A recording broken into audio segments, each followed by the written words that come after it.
Hello everybody, welcome back to my channel, and I'm super excited to see you in this video. And in this video we're gonna talk about even more new perfume releases. Honestly, it feels like it's been non-stop. Every week we get a new perfume release, 2, 3, 5 of them. Like, it's so many, but honestly a lot of them are intriguing and interesting, so I'm definitely enjoying trying them all out, and I really hope that my reviews will be helpful for you guys. And let me start with the full bottles that I have. And the first one is Shalimar L'Essence. And when I first saw it coming out, I was excited because it seemed like it's going to be a vanilla dominant scent. And I love Guerlain vanillas. Like, they are the best vanillas on the market to my nose. They're just so smooth, creamy, super well blended, and most importantly, natural smelling. Like, I do not like synthetic or artificial or like cupcakey vanillas. Usually I'm not a big fan. Maybe I used to like it more, but now I'm like more about natural vanilla, and I feel like Guerlain vanillas smell very natural. And of course I knew that this is still Shalimar, and I'm not the biggest fan of original Shalimar. Original Shalimar is kind of vintagey for me. It smells slightly dated, old-fashioned, and challenging to wear. There are a bunch of notes that just don't work for me as like the whole composition, and so I never wore Shalimar. I just tested it. With that being said, I was just a little bit scared to try Shalimar L'Essence, but honestly I shouldn't have, because this is a much more smoother, younger, more versatile Shalimar. And you know, in my YouTube short I called it Shalimar of our generation, and I truly think that, because people like me who thought that original Shalimar was too much for them can actually love and enjoy the Shalimar L'Essence, because to my nose this is very much a vanilla scent with a bit of iris, with a bit of a rose. A rose is like super faint. I barely pick it up. Mostly it's like vanilla and iris for me. It's definitely very like smooth, powdery. There's also a bit of that suede-y, leathery type of feel, but it's also very subtle, and it does remind me of two Guerlain vanillas, Spirituous Double Vanille and Vanille Planifolia. They do not smell like those vanillas, but they are kind of like reminiscent of them. This scent does not smell like those two scents, but it's just slightly reminiscent of them, I would say. And if you like those two, there is a good chance that you will like this one as well. And of course, this is still Shalimar. It's still like a flanker. You can still smell that original Shalimar DNA in this perfume, but again, this is a lot lighter, easier to wear, more versatile, more young version of Shalimar, and I'm pretty sure that a lot of people who love vanilla will definitely like the scent. That's why I think it's definitely worth trying. And the next perfume is Cosmos by the House of Beau, and this is probably the most prettiest bottle from the House of Beau, because it just looks so cosmic, so otherworldly. I would say it's just very unusual and unique, and honestly, like, never have I imagined that perfume bottle is gonna look like that. I mean, the cap and the scent itself. So when I first heard about this fragrance coming out, I was excited, but when I saw the notes I was a bit hesitant, because the notes, they looked extremely masculine, like the metallic accords, charcoal, woods, booze. Like, I was like, for sure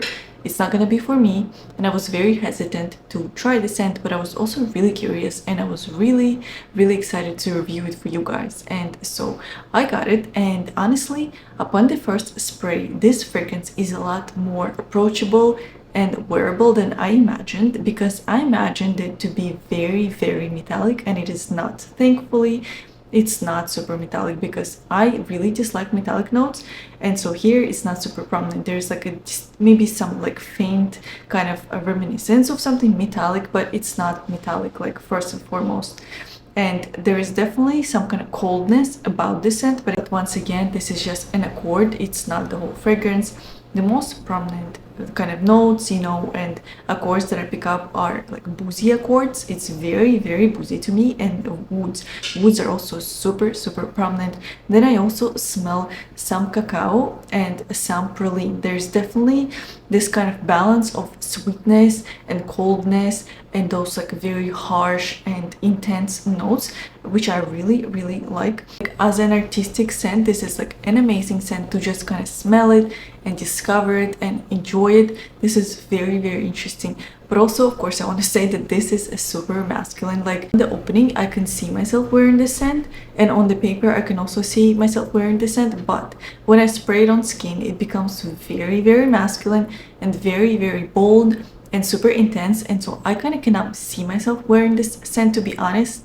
Like maybe when the weather is really cold, because right now, you know, it's still summer, it's still very hot in Florida, so like I just cannot see myself wearing it right now. Maybe later, maybe when it's cold and when the weather kind of cuts through this scent, maybe it will be easier. But for now, it's definitely like a scent that I wouldn't wear. But I really enjoyed testing it a lot, and I would say that if you're a woman who really loves like masculine leaning scents, then try it. You might like it, but of course you also have to like all the notes that I said, you know, booze, those kind of charcoal, woody, darker notes. And also if you're a man, I think this is a very beautiful scent. Like this is a man who smells good. That's kind of, I imagine, what this scent represents. It's just a good smelling scent, and I really love it. And I'm happy that I have got to review it for you guys, and I really hope that it was helpful and then you can make a decision based on the review. And the next perfume is Milk Orchid by Commodity. And I want to preface that I love Emma's YouTube channel. I love her TikTok. She's so educational and entertaining. And also, of course, I trust her perfume taste and I love her perfume taste. And when I first heard about this fragrance coming out, I was super excited because it was supposed to be like the best kind of milky perfume. And I really liked this scent, but I feel like it's not the scent that is being advertised. Like this is, to me, not a milk forward type of perfume. To me, this is first and foremost like floral coconutty type of scent, and only then it's creamy, milky, and lactonic.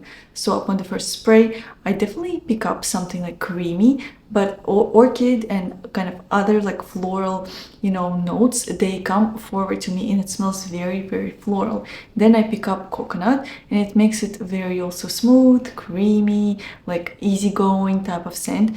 And only then I pick up like milk and some kind of lactonic notes, and it's very creamy, it's very smooth as well.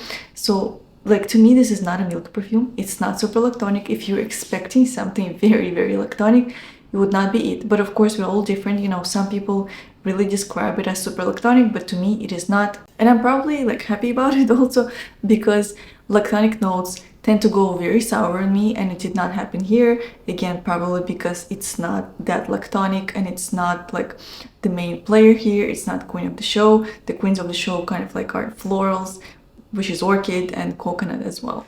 Overall, I am really liking the scent so far. And I feel like it's a very kind of easygoing, super versatile, good signature scent.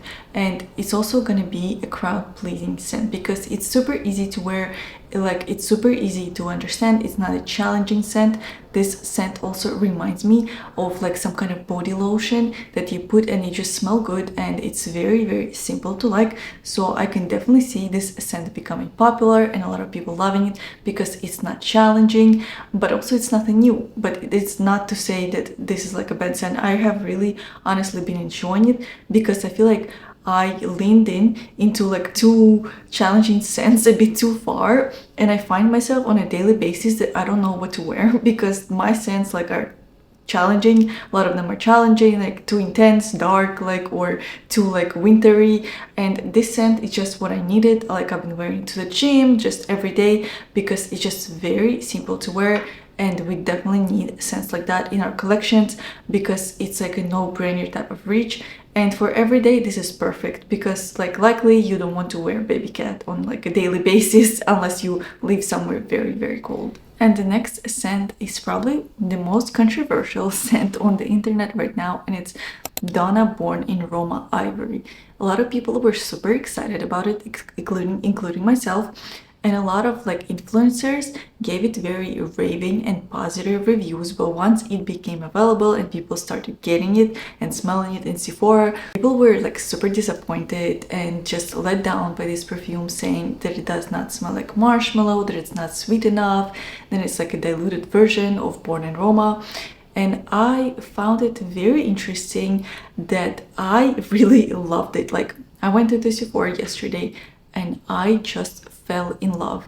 So I'm gonna tell you the full story. I went to the Sephora, I sprayed it on the blotter on my arm a lot of the times to kind of, get the feel for the scent. And upon the first kind of sprays, I was like, oh yes, I'm also disappointed because it smelled very musky. It also kind of smelled very clean as well. There was like orange blossom, something musky, clean. And I was like, where's the sweetness? Where's the vanilla? Where's marshmallow? And it smelled very generic as well upon the first sprays. But the more it dried down, and the more I was sniffing my arm, the more I became addicted.